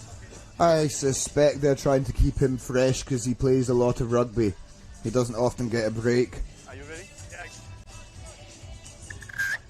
and he'll be needed at later stages of the tournament. But we're back underway. A great high kick that is spilt by Poland, and Great Britain come away with the ball. Straight into attack. So business as usual here. Ben Salmon losing the ball on this occasion, and Poland come away from deep. They'll have to work their socks off, is what you said. And that's exactly what's called for here. Oh, penalty to Great Britain. That was a good jackal attempt. There was no release. And GB look to score their 4th try. So Owsley has 2. Kildun has 2. Team GB cruising to a last pool game victory. Yeah, we saw Radcliffe at the start. They're making the initial break right the way down the field. Really strong player holding the Poland team up there and creating a penalty, and then he was there to be the one that got the ball going quickly, no messing around. Eventually the ball going into the hands of Owsley on the outside there for a touchdown. So well worked move, but the tempo being kept high by Team GB as we see Rowan Frostwick coming on for Charlie Shield, just a like for like player. So they're obviously getting a little bit of legs warmed up, ready for the next part of the tournament. However, his kick not as good as Shields were so far, not quite going the 10, and hopefully we'll see Poland on the attack once more. Yeah, and they come away here quite well, but spilling it in the first collision. Oh, that's so frustrating, and you can see the wee man really kicking himself there. That's Mazod Shodrok, and he was so good in Hamburg. They didn't get the results they wanted, but individually he was fantastic in all his performances. Yeah, when it's not going your way, it's not going your way, and I did think he went on his own a little bit, though. Just tapped and went. The other players seemed to be setting up in a nice formation, probably a training ground move, and then he decided to run 10 metres away from his teammates and probably panicked a little bit as he knocked it on, giving the ball back to this GB team as we see Frostwick feeding Owsley again, and he's going to cruise in. He's got the legs to go the whole way, that's for sure. Doesn't even need to go under the post on this occasion. Quite happily just dotted down for his hat-trick of the day. Yeah, it's good to see him getting to some space now. That's what they were trying to do against Germany with him. It didn't quite work as well against experienced German defence, but that'll give him confidence, and like you say, it's a hat-trick. Always love to see it. The conversion just sliding narrowly wide of the uprights.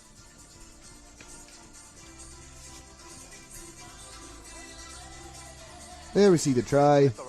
Cool as you like, just stretching the legs. I think he was in 3rd gear. There must be a 4th, 5th or 6th still to meet. Poland do collect a tricky bobbling ball. They win the penalty as well. They tap and they go quickly, looking to straighten and draw in some defenders and create an opportunity.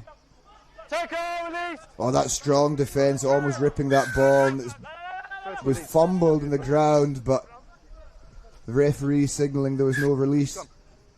The player had got his knee to the ground, and there was just another tug on the ball there. So penalty to Poland, and this is, Andy, their first actual opportunity within the half of Great Britain.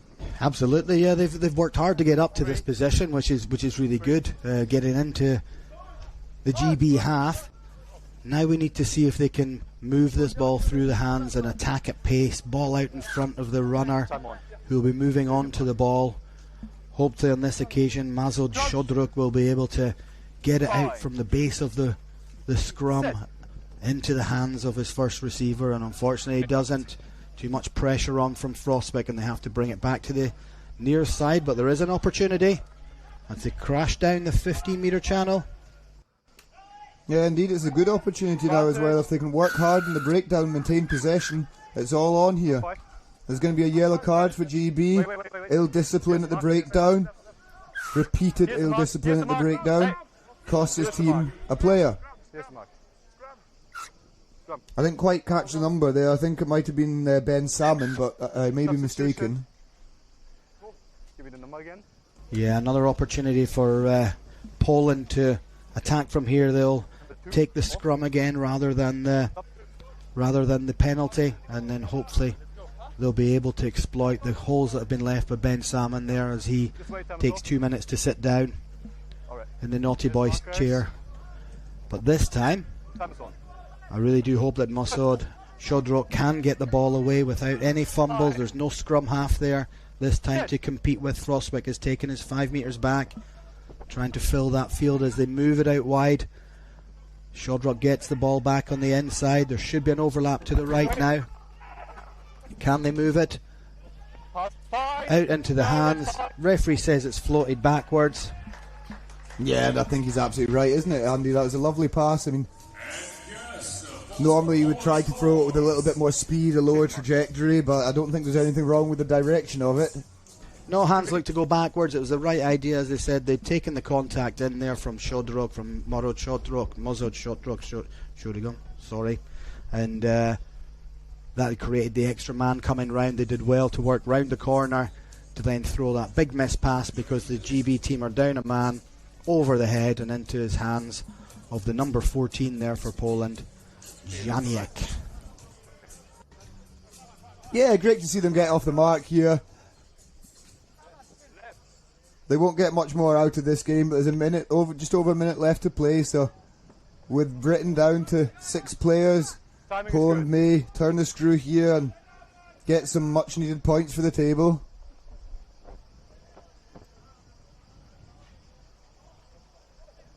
Contesting that breakdown, but to no great success. Owsley just drags a couple of players towards the touchline before distributing in field. That ball is being held very loosely, risky stuff, but he's got big mitts and he holds on to it tightly. Out to Lloyd Gilmore. In my opinion, the real star of this team, manages to get the ball back in field under attention from 2 Polish defenders. And the rest of the team rally and turn it over for Poland, and they're onto the attack now. Don't forget, up against 6 British players only. And they just sit off the Polish attacker as he runs forward. Out to the wing, it's a 2-on-1. He's got the space, does he have the pace? Oh, that was a tight run thing. The lineswoman's flag goes up. The referee stops his watch to consult her. I think the toe was in touch, and I don't think the grounding was clean either, Andy, but maybe I'm mistaken. Yeah, she put her flag up, and it's definitely given it. We might get a replay for lucky, but Kolos didn't just have enough speed there. As we see the replay there, you see the white come up. You see the white come up on the touchline. So yeah, a good cover tackle there, well done. Unfortunate for Poland not to get that extra points at the end there, but well played to GB. Yeah, good work there from Poland in the dying stages of the game. They almost mounted a half comeback, but Great Britain showing their quality. Freddie Owsley with a hat-trick, and Samuel Kildun with a brace of his own. Looking forward to the next game here in Split. It will be the last men's pool game, and it will feature Spain and Germany. Germany topping the table in Hamburg, whereas Spain finished in 6th. I mentioned that before. They lost out to their neighbours Portugal in the 5th-6th place final. They would have been slightly disappointed for that, but no danger of relegation, so panic stations not really being manned, but Spain really looking to up the ante here. They had a tough first day with a 1 win and 1 loss, beating Poland, losing to GB, and they will look to turn the screw against Germany. And we see the German squad now. A few changes from Hamburg. They brought in Henry Smeed, they brought back Nicky Koch, and they brought in Danny Enneker, and they started the tournament well with a win and a draw against Team GB. So Spain against Germany, this will be a titled fixture. Germany looking to top the group after Britain win against Poland and just move into first position, maybe temporarily depending on this result. That's coming up for you in just a moment's time. I'm going to have a quick drink of water, sort my notes, and we'll be back for the action. We have an excellent match coming up. After this match, we're going to take a break till 5 p.m. Ladies and gentlemen, please welcome Spain and Germany.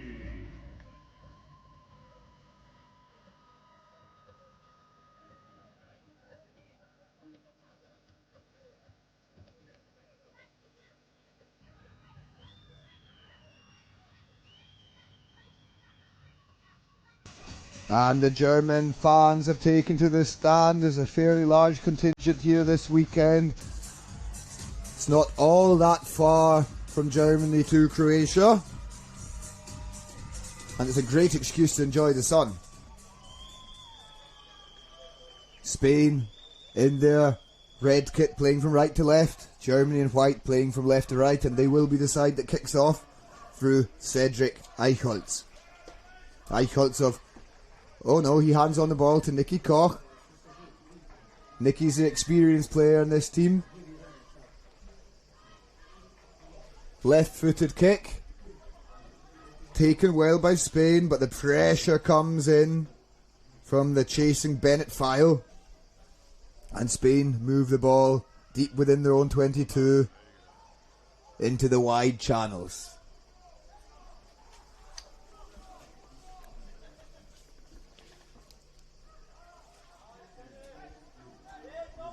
Good defence from the Germans, just trying to hold up the Spanish attacker on that occasion. Slowing things down but not winning possession. And Spain looking patient, not looking to force anything. That ball bouncing kindly.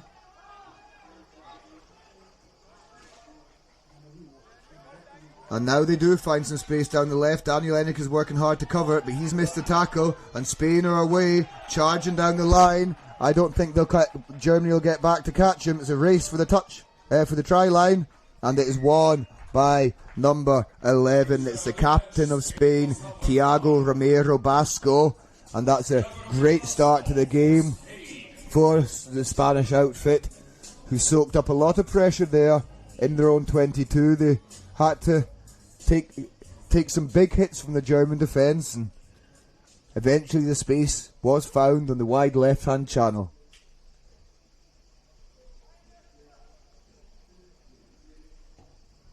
And the conversion not being struck cleanly at all. So a little bit of a miscue on this occasion.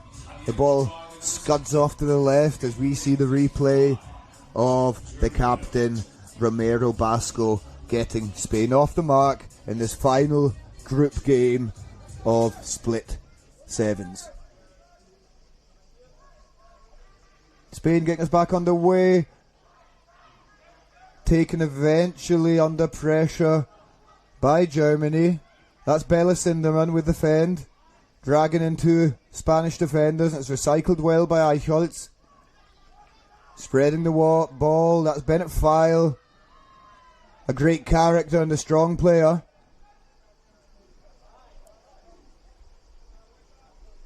Eichholz stepping on the outside, straightening things up a little bit, looking for some space. And just holding onto the ball, doing the right thing. Sinderman thought he might have seen an opportunity. He saw a player in an offside position, so he ran at him, and that was maybe just a smart move. Germany rewarded with the penalty.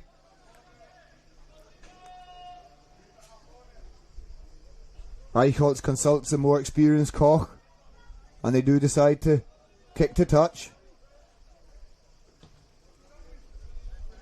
It's a terrific strike from Eichholz, taking Germany up.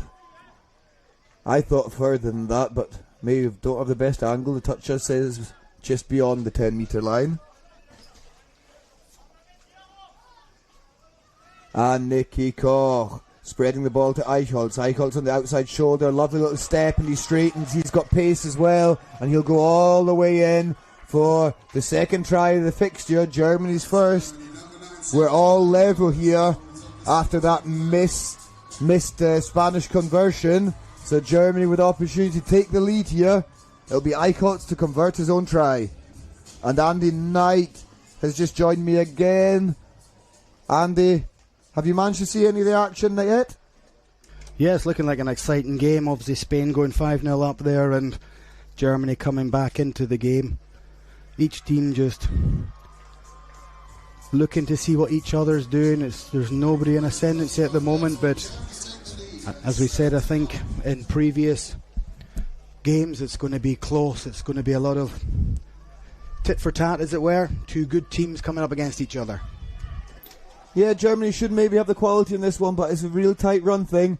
Spain getting off to the good early start, and Germany right back in it now. Enica defending ferociously in the wide channels. He managed to drag down Canepa Mendo, who's a try-scoring machine. We saw him get 4 early in one game. Yeah, you won't be wanting to let him get too loose in the game because he's, as you said, he loves scoring tries. And there he goes. He's managed to break free this occasion. Going down the 15-metre channel as we see the German defence coming over. Great tackle there, but look at the support play from Spain. That's fantastic work from Cirilo Tharia. Yeah, really important support play when your teammate looks to be through and scoring. Canepa Mendo was through. It really is important to back him up, and that's what they do. Spain rewarded with a try. They take the lead again. So a real tit-for-tat affair again. This day 2 of Croatia Sevens is not disappointing. Absolutely, and I'm sure it's going to continue through this match. There's both teams lots to play for here. They want to be top of the group if they can. They want to be top of the tree. They want to get to the finals. They want to show what they can do, and obviously from a Germany point of view they want to follow on from their win in Hamburg and make sure they end up at top of this table.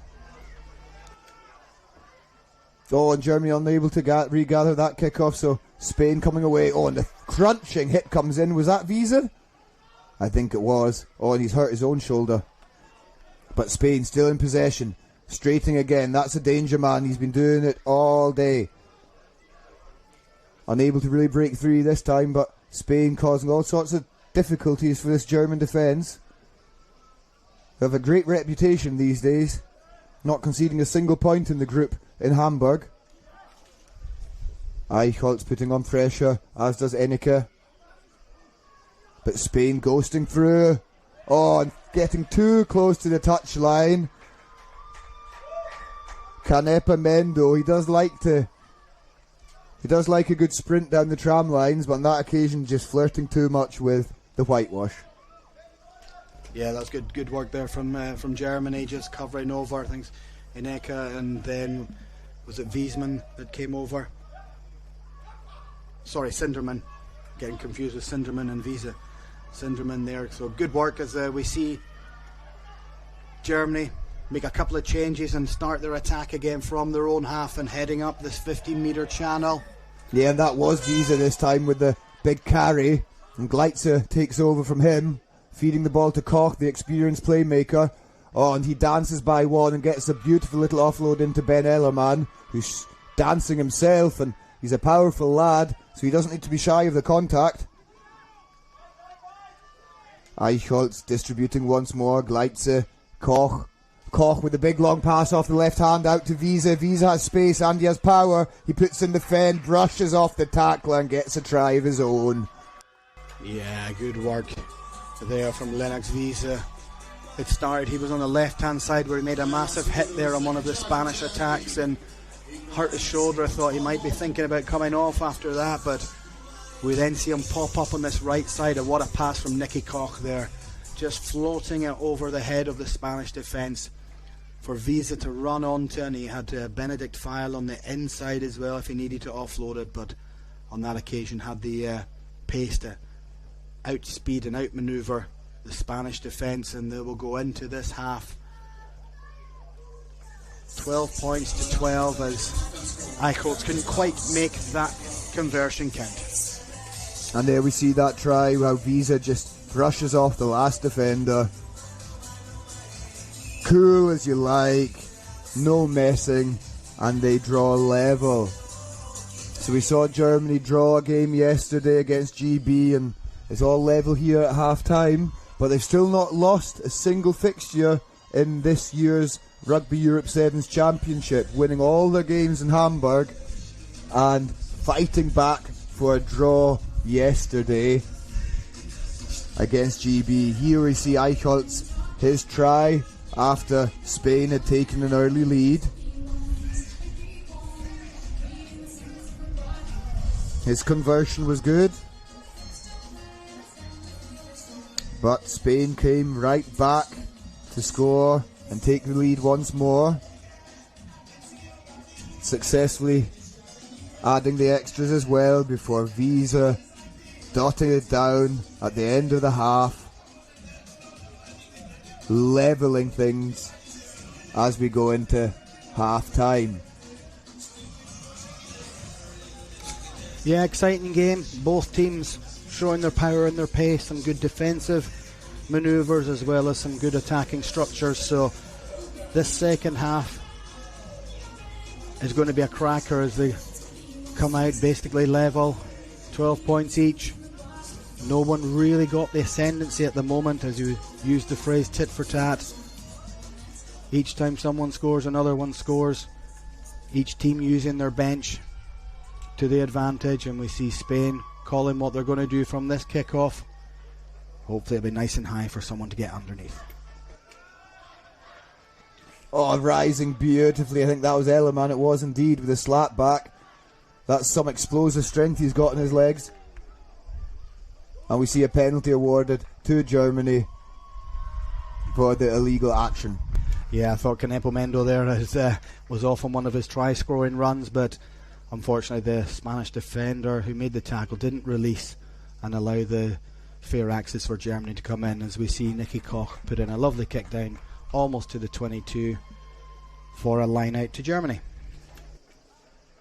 Yeah, and it's good to see Nicky Koch back. He picked up an injury and he's been out for a while, so missed Hamburg. He was just about fit but not quite yet, and he's back here as Spain make some changes, a double change. We have number 6 and number 4 taking to the field. It's Rocaries Mulas wearing the number 4, and in the 6 we have Nieto Simon. I'm not sure on the exact pronunciation. That won't be my worst mistake though this weekend. So Germany in a very good position. Just 1 minute played of this second half, so 6 minutes remaining. And Germany able to launch an attack from this line out. And they throw to the back, and Koch wraps round, feeding Eichholz. Eichholz to Gleitze on the switch. Eichholz just with some good footwork to feint back out to the right, to the outside shoulder. Ellerman straight up through the middle, up the guts kind of stuff. And Spain pushing up, advancing in defence. Koch just says, okay, I'll take that, and we'll start again.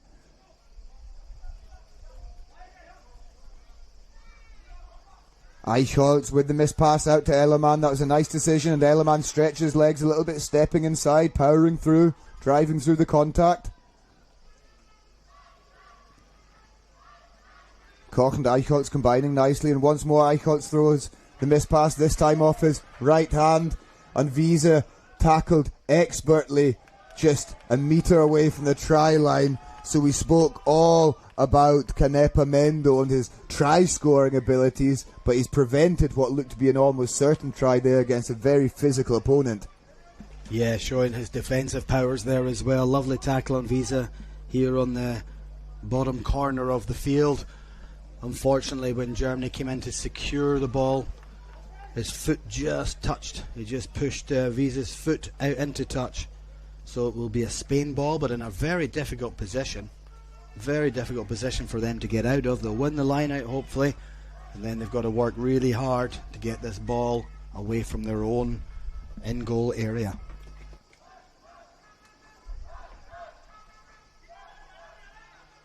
And Spain coming away over their own 5 metre line, but that is very, very good defence from Daniel Enica. You almost managed to pinch it.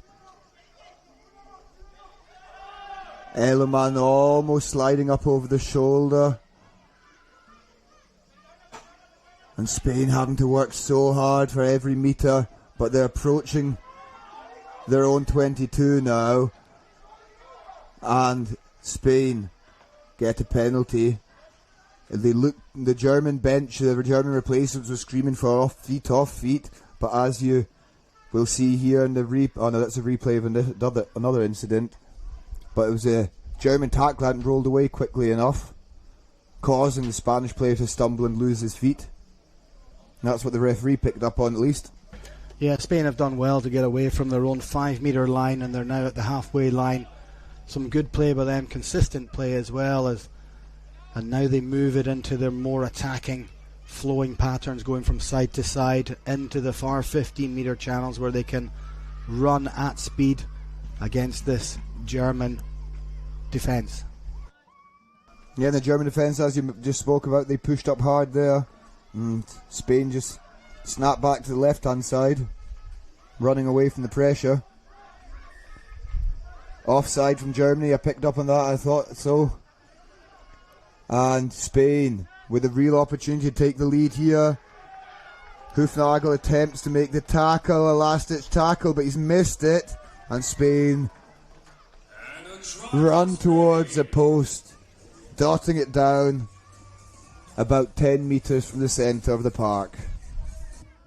Yeah, clever play by the scorer there. The Spanish try scorer, he just faked his dive onto the ground and then got up and went 10 metres closer, which could be, ultimately, if he gets this kick over, that could be the difference between the game, between the teams. But we see the conversion not going over, so still a 5-point lead.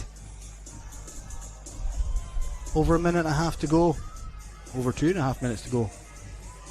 Plenty of time for Germany to come back. Yeah, plenty of time, but Spain take the lead. Kicking to the right hand side, challenging Visa. And the ball goes loose. Who will capitalise on this? Hufnagel does manage to find it. It sticks to his hands first. Oh, and a powerful counter-ruck coming in there from Spain. But there's no advantage from the knock-on, the initial infringement. And Germany will have a scrum, and it's just an opportunity for us all to breathe a little bit here, Andy. It's pretty hectic stuff. Yeah, it's a fast game, but the great counter-ruck from Spain there, just going in there, seeing that there was a slightly weak shoulder. Maybe the German player hadn't latched on to his player on the ground, so felt that he could get a shoulder in and move him, and he did. But we go back for the initial little knock-on, which was by Spain, and it's a German scrum in the middle of the field. Hufnagel feeding, and Koch looks round. That's a lovely little play. They look to release Amukwedi, who's fresh on the field. Doesn't get much return on this occasion, but Germany progressing nicely here. Under immense pressure from the contesting Spanish defence. Enica feeds Ellerman. Ellerman being held up. It's a maul, so Enica tries to drive it forward. To no great effect, and the ball is not coming out of there. Oh, Ellerman will be disappointed with that, won't he, Andy? Yeah, you could see him trying to work to get his knees to touch the ground, which would mean that the Spanish players had to release him, but they were strong, and their third player came in to ensure that he was held up, even through the drive that came on from Enica. Really well played by Spain to hold him up. He's a big, powerful boy, as Ben Ellerman, but on this occasion, the Spanish proving that they're stronger than the Germans.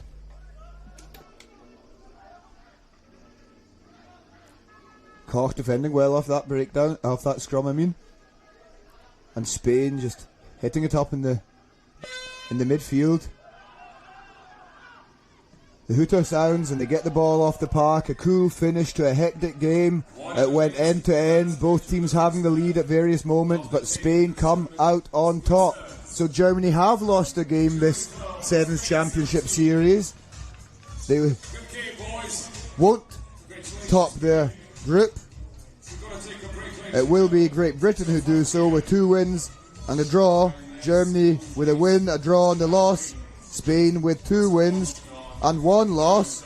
So the group of death, as we were calling it, is a real tight one. I suspect all 3 of those teams will progress. We'll need to have a look at the points difference and update you on that later. But all the action will come then later today and tomorrow. Yeah, well won Spain. I think they deserved it in the end, mainly down to their defence. Germany couldn't find a way around them or through them. So well played to Spain on that one. As you said, we'll do all the facts and figures. We're going to be taking a little break here. We'll be back local time, 5 o'clock here, to resume with some women's games as we go into the playoffs and ranking games here in Split, Croatia. We will sign off for now and we will be back with you 5 o'clock local time. Until then, all the best.